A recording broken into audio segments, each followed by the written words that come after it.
Welcome back to another one, and today we're going to do a little bit of an extension of the last Ackley video using the 55 grain Vmaxes and benchmark powder.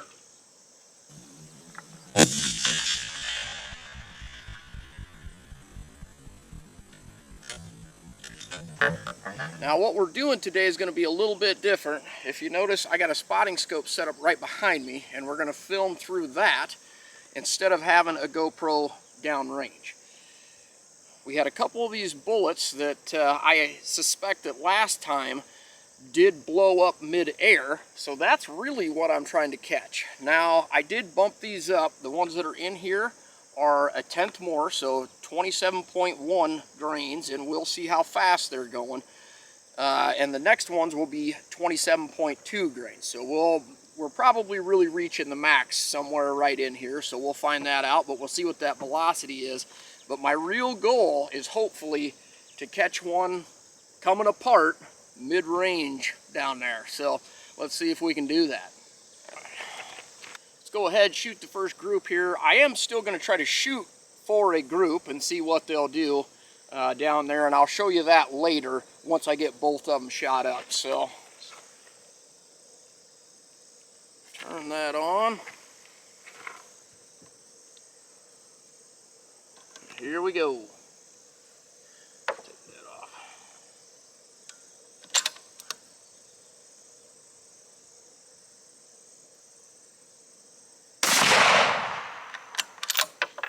$34.82. There's a hole in the paper.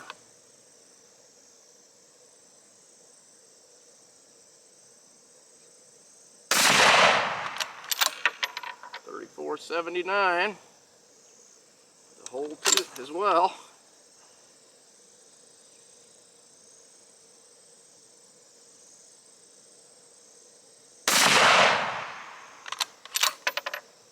$34.74.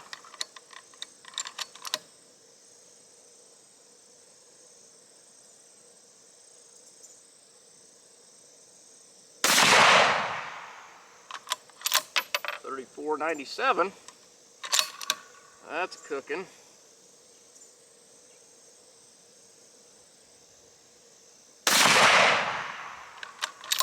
$34.87. On here, let's take a look at our velocities on that, because we are moving. An average of 34.84 with an SD of 7.6. That's for these 5 shots. I mean, that's not doing bad. I looked at all the cases. There's still no ejector mark on there. Bolt lift was just fine on it, so we're going to go ahead and press up to 27.2. Next step up, here we go. Hopefully this one, we won't have the first round flyer out of it. That very first one and the last one was fairly far off, and the next 4 weren't too bad. Hopefully we can do a little better on this one.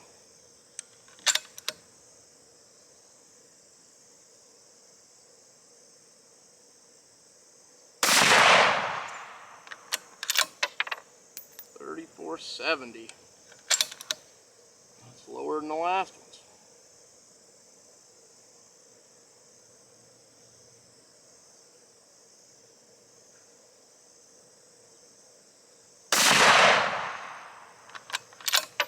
$34.81.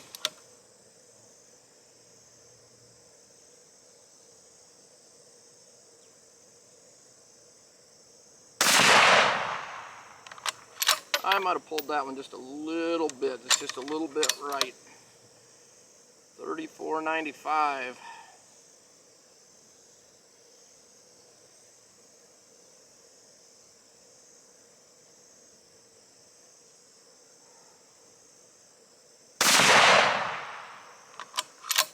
$34.88.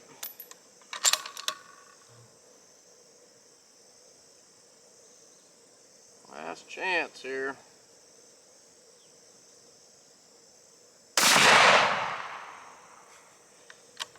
$34.88. They all hit paper, unfortunately. Well, maybe we'll have to push them harder. So, on that 27.2 grains, That was an average of 34.85 and an SD of 8.3.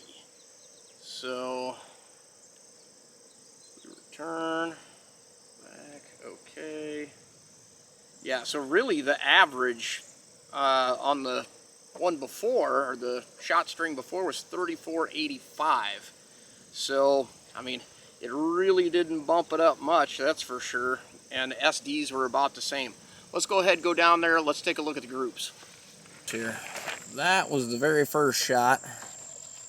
And all your next ones, so probably 5/8 or so.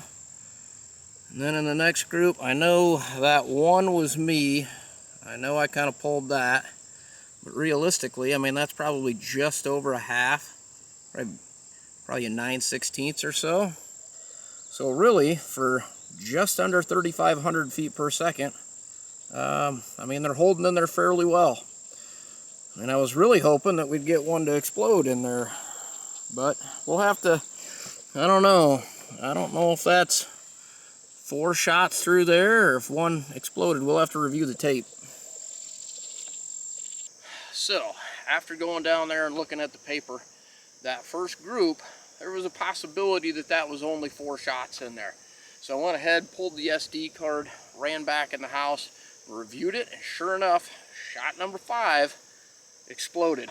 I could see it. It was probably at about 75 yards that you can kind of see dust and you can see the grass spray on there. So I'll probably go ahead and do that in slow motion.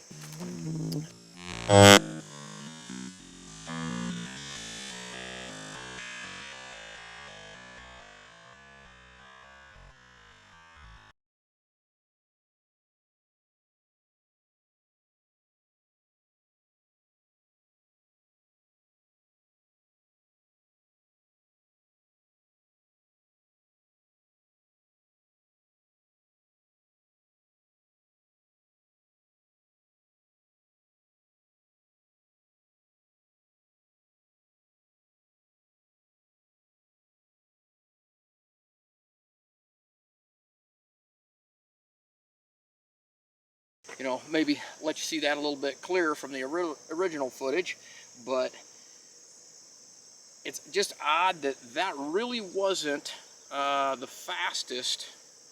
Let's see here. Whoops, that's summary. Let's go back. Shot record. It was 34.87 was the velocity on that one. So, I mean, we shot a few that were a little bit faster, and we'd had some come apart the last go round at quite a bit slower. So it almost makes me wonder if when seating some of these projectiles in the cases, if we scratch them or cause a defect or something, that if that's causing a weak point in it, and then with that fast rotation, then the weak point is letting it basically just, that centrifugal force, just destroy it from that point. Because I was kind of thinking as we got right up to 3,500 feet per second that we'd just get them to go ahead and just come apart left and right, but that is not the case. I mean, sure, 1 out of 10, I mean, isn't very bad. If we were out prairie dogging and, you know, trying to get that extra speed, I'd probably be okay with it, you know, if 1 in 10 of them come apart. But, you know, for score or on record, yeah, I probably wouldn't do it. But for my final load for this, we'll probably go ahead and slow them down just to try to prevent these things from coming apart like that. So if you like today's video, go ahead, hit that thumbs up button for me, hit that subscribe, and hopefully we'll see you on the next one.